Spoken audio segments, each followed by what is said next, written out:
a sweltering summer, suddenly plunging into a freezing hell of minus 5,000 degrees overnight. Heavy snow blowing wildly in the biting wind.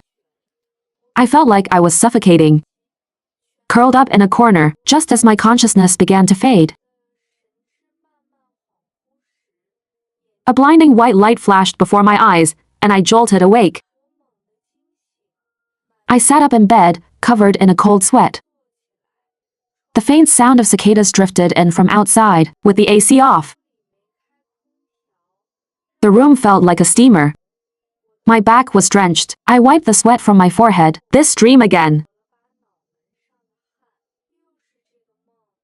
This was the third time I've had this nightmare. I even clearly remember the day the extreme cold hit. It was the early hours of August 1st. Snow suddenly began to fall from the sky. And then the icy hell arrived, swallowing countless lives. I glanced at my phone. Today is July 30th. There are only 2 days left until the morning of the 1st. A sudden thought flashed through my mind, sending a shiver down my spine. Could this be a premonition? Goosebumps covered my arms, and I was fully awake. I sat there for a moment, then grabbed my phone to check my accounts. My bank balance was 10 million. Looking at the screen, I hesitated. This was my entire life savings. If I spent it all, and the extreme cold never came, wouldn't all my years of hard work be for nothing? Just as I was agonizing over this, in the very next second, a text message popped up on my phone, making my pupils shrink. The Meteorological Bureau has issued a red heat alert at 2:13 p.m. on July 30th, 2024. The maximum temperature is expected to reach 45 C. Please take precautions against heat stroke. This was the exact message from my dream. I hesitated no more, and immediately put my plan into action. First, I hired a crew to rush install thermal coating and foam insulation in the bedroom. Because we were incredibly short on time, the renovation was rough and ugly. But I couldn't care less right now. Next, I swept through every supermarket in town. I bought massive amounts of rice, flour, grain, and oil, along with fruits, vegetables, and all the daily condiments. I filled several huge shopping carts and transported it all home in multiple trips. Then came the down jackets, thick winter quilts, and other thermal gear, which cost me a fortune. Once everything was sorted, I finally called my parents, who were out traveling. I tricked them into coming back by saying there was a family emergency. I took whatever money I had left and converted it entirely into coal and firewood, piling it all up in the study. When the deep freeze hits, water and power will quickly be cut off. If we want to stay warm, we'll have to rely on the most primitive methods. I didn't know how long my supplies would last, but I had done my absolute best. Everything was ready. I drove to the airport to wait for my parents' flight to land. Time ticked away. With every passing second, I felt an indescribable tension. Because in half an hour, the apocalyptic cold from my dream would arrive. Yet, today was still sweltering, with a high of 46 degrees. Would the nightmare really come true? While I was lost in thought, their plane finally arrived. I waved at them anxiously, constantly checking the clock in the terminal. 11:57 p.m. in exactly 3 minutes. This place would turn into a freezing hell. My parents hurried out. Mom gave me a frantic pat on the arm. complaining, "Why the huge rush? What on earth happened?" I had no time to explain. I just grabbed them and started walking fast. I checked the time from the corner of my eye. 11:59 p.m. Everyone around us was complaining about the heat. Even though it was almost midnight, the temperature was rising. The airport's AC was completely useless. The entire terminal was suffocatingly hot. As if the air itself had stopped flowing, my dad was sweating profusely, panting as he jogged. "Let's rest a bit, it's just too hot. How is it hotter here than in Thailand?" I gave him a look. "It won't be hot much longer." It was exactly 12 o'clock a.m. The terminal clock chimed. At the sound of that electronic beep, my heart skipped a beat. I turned toward the window. Outside, a freezing gale whipped by, carrying flurries of snow. Snowflakes suddenly fell from the pitch-black sky, first one or two, and then an overwhelming, massive blizzard poured down. The glass quickly frosted over with a thick layer of white condensation. Bystanders gasped in shock. "No way, is it snowing? Snow in August? Holy crap. Did someone suffer a terrible injustice to cause this?" A young man excitedly whipped out his phone to record it. The crowd swarmed the windows to watch the spectacle. Voices bubbled up everywhere, loudly discussing this marvel. No one realized the death that was rapidly approaching. Outside, feather-like snow hauled down from the heavens. I knew it, the icy apocalypse had begun. It felt like in just a split second. The temperature plummeted. Mom rubbed the goosebumps on her arms, suddenly looking confused. "Why does it suddenly feel so cold?" I frowned deeply. "Let's move. If we wait any longer, we won't be able to leave, because very soon this place will turn into a freezing hell." We quickly reached the underground parking. I jumped into the driver's seat and started the engine. Dad got in, looking tense.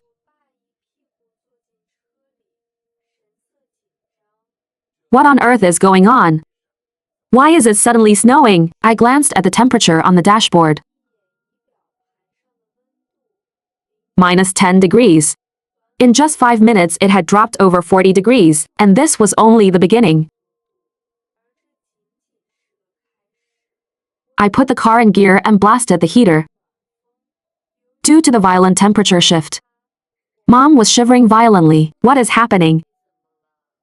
Our winters aren't even this cold." I turned around and looked at their panicked faces. I finally told them. I knew this would happen from a dream, which was why I hoarded supplies over the last few days. Even though it sounded like absolute madness, the apocalyptic blizzard outside made the fairy tale entirely believable. "Then, what do we do now?" I jerked the steering wheel, getting onto the highway, forcing myself to stay calm. "Mom, Dad, don't be afraid. We have everything we need. If we just hold on, we will survive this." The car's heater was slowly losing its effectiveness because the outside temperature was rapidly dropping. In less than 20 minutes, it dropped another 10 degrees. It was now nearly -20. I thought we could get home smoothly, but we were met with a massive traffic jam at the exit. The line of cars stretched as far as the eye could see. I slammed my hand against the steering wheel. Damn it, I never expected a bottleneck here.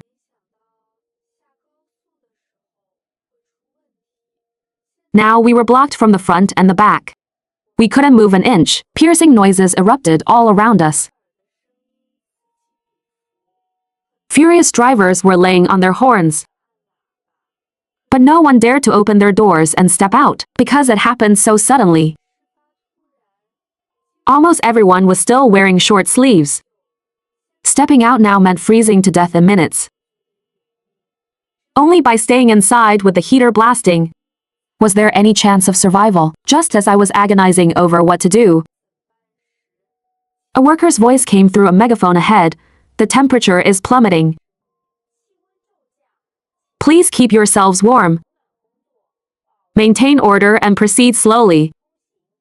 Finally, an hour later, I managed to drive us home. The house was as cold as an icebox. The power wasn't out yet. So I quickly turned on all the AC units. It took a long time of blasting hot air before we warmed up. Later, I grabbed the remote and turned on the TV. There was only one emergency broadcast, reminding residents to cope with the abnormal weather and take precautions against the cold. After all, this happened too fast. It had only been half a day. But social media was already exploding. I checked my phone and saw that the sudden freeze had topped the trending lists. Everyone was frantically discussing it. The temperature just nosedived here. It's minus 20 degrees inside my house right now. What is happening? It was scorching before I went to bed. They even issued a heat warning.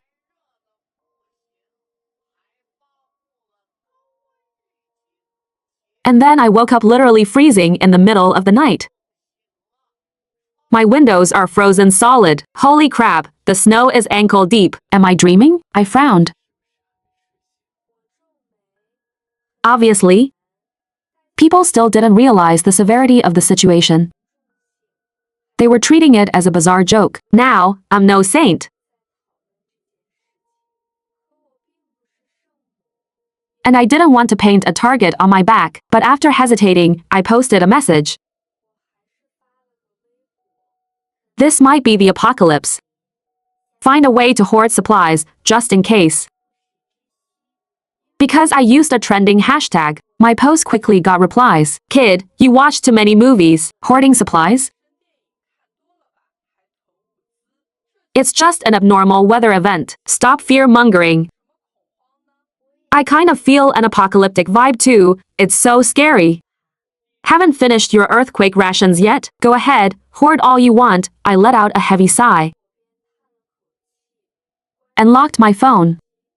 I walked to the living room, looking at my dad standing by the window. His face was full of worry. I gently urged him, Dad, go rest. You didn't sleep well last night.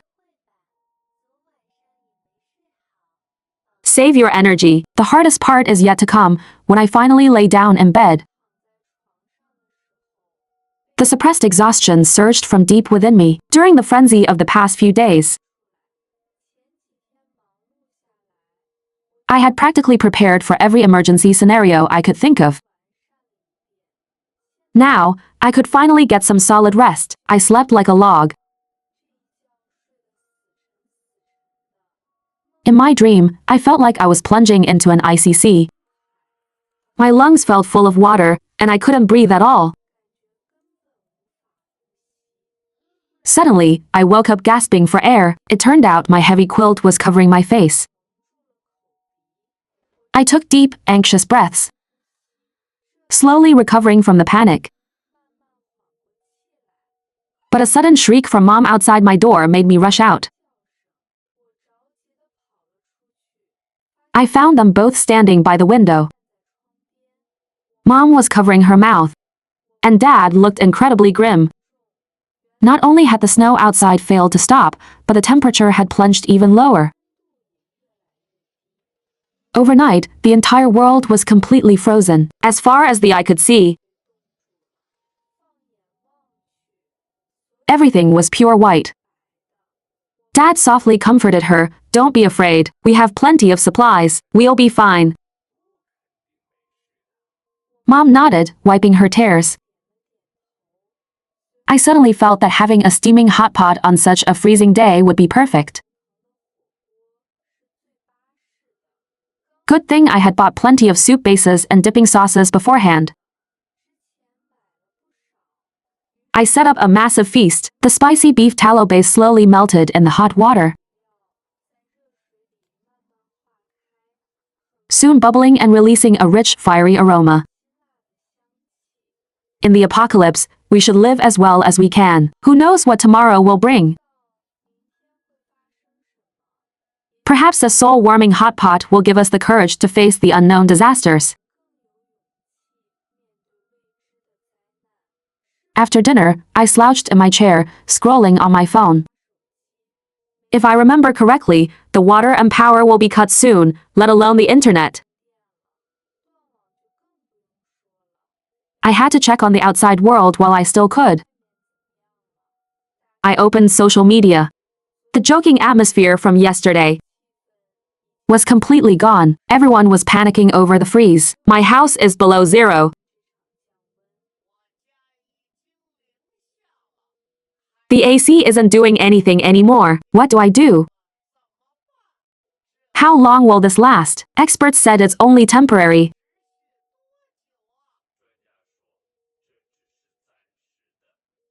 And it will recover soon. I see my neighbors have already started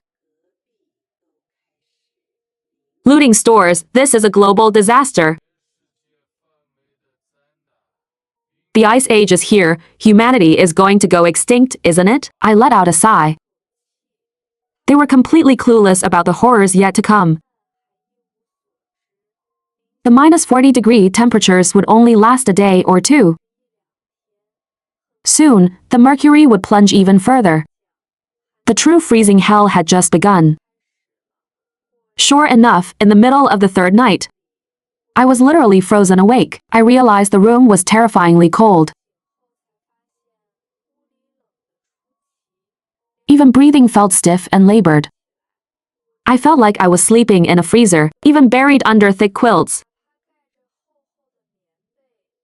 My entire body was icy cold. I exhaled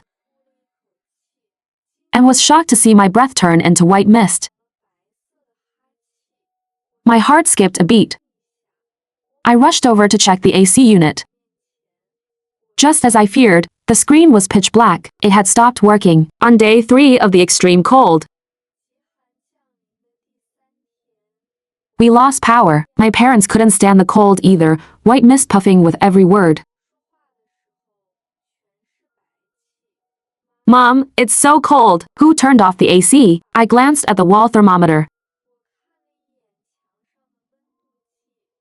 -450 degrees. Dad's face turned ashen. He flicked the light switch. The power is actually out. His voice became stern. Yao Yao, didn't you install a fireplace? I'll go get some firewood. We'll sleep around the fire tonight to prepare for the blackout. I had installed both a coal stove and a wood fireplace, but coal requires good ventilation. So we used the wood first. Dad brought a bundle of firewood, piled it up, and lit a fire. We huddled together on the rug, wrapped in sleeping bags. The wood crackled, although it couldn't compare to the AC. It was much warmer, watching the dancing flames and listening to the faint popping of the burning wood. A wave of drowsiness slowly washed over me. I closed my eyes. After the blackout, society completely spiraled. The building management had long vanished.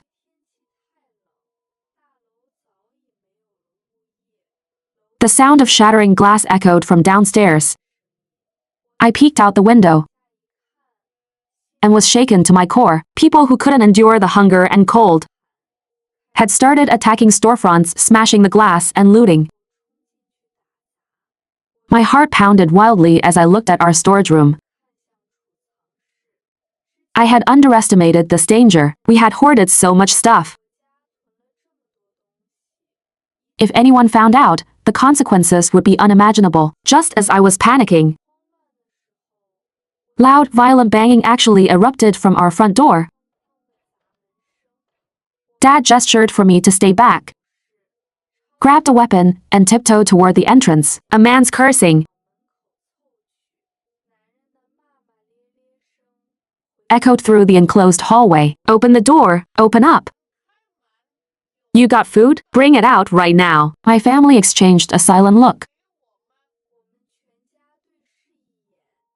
None of us made a sound. We weren't saints. This guy's family had caused trouble for us before. I didn't have a shred of sympathy for them. I know you're in there. You were just doing renovations a few days ago. If you don't open up, I'm busting it down. Getting no response, he began ramming the door. My heart was in my throat. Thankfully, the worst didn't happen. Our front door was sturdy enough. He eventually cursed and moved on to the next apartment, but by now, everyone's doors were tightly shut. He couldn't get a thing. In the days that followed, we stayed huddled inside. All our quilts were piled onto the bed, yet, even with several layers on,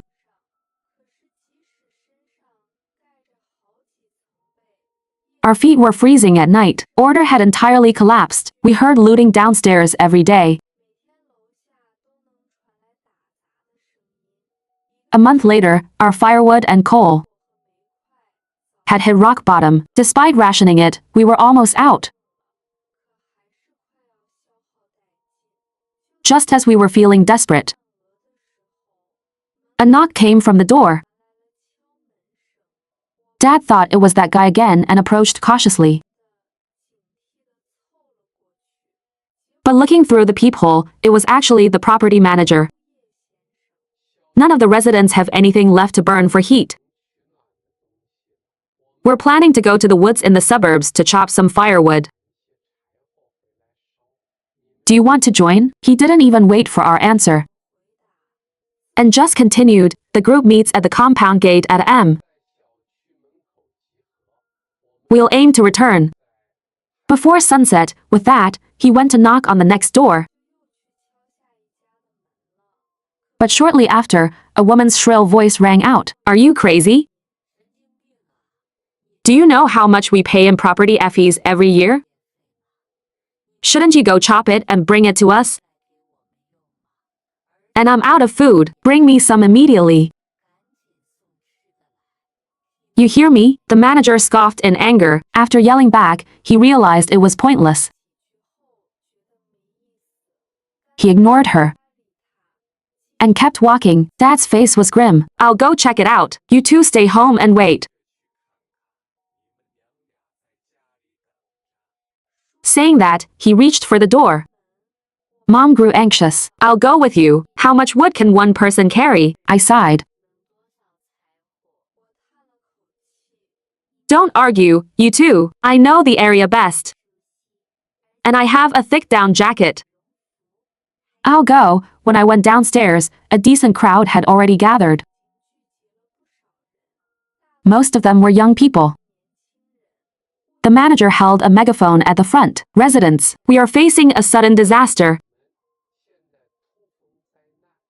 We must work together to survive. As you all know, we won't last long in these temperatures. There's a forest in the eastern suburbs. We can go chop some wood to bring back for heat. We absolutely must return before sunset. Almost no one said a word. Very few families had hoarded a lot of food. Half a month was basically the survival limit for an ordinary family. Now everyone was freezing and starving, coming out purely on the sheer will to survive. The blizzard grew heavier. Even at noon, the sky was hazy. Snowflakes danced wildly in the air. Just as I was about to give up from the cold, the manager at the front suddenly shouted, "We're here, chop as much as you can, so we don't have to come out again soon." In an instant, the small forest was filled with people. Everyone wielded their tools, madly hacking away at the trees. When it was time to leave, my basket was packed full of firewood. Just as I turned to head back, a small gray lump in the snow caught my eye. I snuck over, reached in and pulled a frozen wild hare.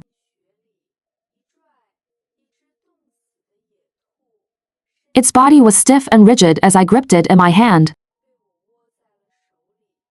I used my body to block others' line of sight and seamlessly stuffed the rabbit into my basket. My family still had some food, but no one could say how long it would really last. Right now, no one would complain about having too many supplies. Just as I turned to leave, I noticed a man watching me. He didn't say a word, just nodded at me and walked away. I was a bit surprised, but then recognized him as a neighbor from the front building. We used to greet each other when we passed by. I felt a mix of emotions and decided that once I cooked the rabbit, I'd bring him a bowl. He showed grace by keeping quiet, and I couldn't pretend not to see it. The manager looked at the darkening sky and shouted, "We have to go now, otherwise it'll be pitch black, and we'll freeze to death out here." I got home quickly and immediately lit the fire. It was just too cold. As the sun set, the horizon was dyed in ink, and darkness enveloped the sky. Seeing my parents looking downcast, I took out the rabbit and smiled. "Look what I found." I picked it up under a tree. Mom's eyes lit up instantly like a switched-on light bulb. "Oh my, our Yao Yao is truly a little lucky star. So many people were there and didn't see it, but you did." Dad happily took the rabbit and turned it into tonight's dinner. Unknowingly, another month passed. Our family was down to the very last piece of firewood. Even the food was completely gone. What we faced next was endless extreme cold. The temperature had plunged to minus 2,000 degrees. Between heaven and earth, it seemed only our family of 3 was left, barely clinging to life.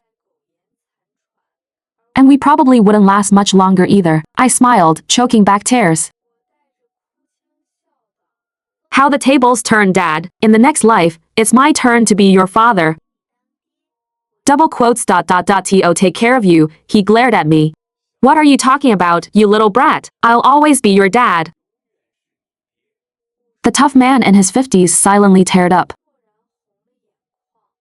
"I'm just useless. I couldn't take good care of you two." I nodded in tears, smiling bitterly. Could it be that even after living a second time, I still can't escape this fate? Well, who knows how long this will last anyway. We've done our absolute best to hold on this long. Just as I closed my eyes in despair, the TV in the living room suddenly let out a faint static sound. But the voice coming from it brought tears to our eyes. "Combating this cold disaster is a matter for all of humanity. The entire nation is already mobilizing for rescue. The Disaster Relief Headquarters has deployed plans. Rescue teams are rushing to all directions. Power has been restored in some areas. Believe in the tenacity of life. Pray for miracles of life. Please hold on, we will never give up." Seeing this, I hugged the TV and wailed loudly. Someone outside shouted with a weak voice, "Is anyone still alive? The rescue team is here." Choking back sobs, I shouted back into the night sky, "I'm still here."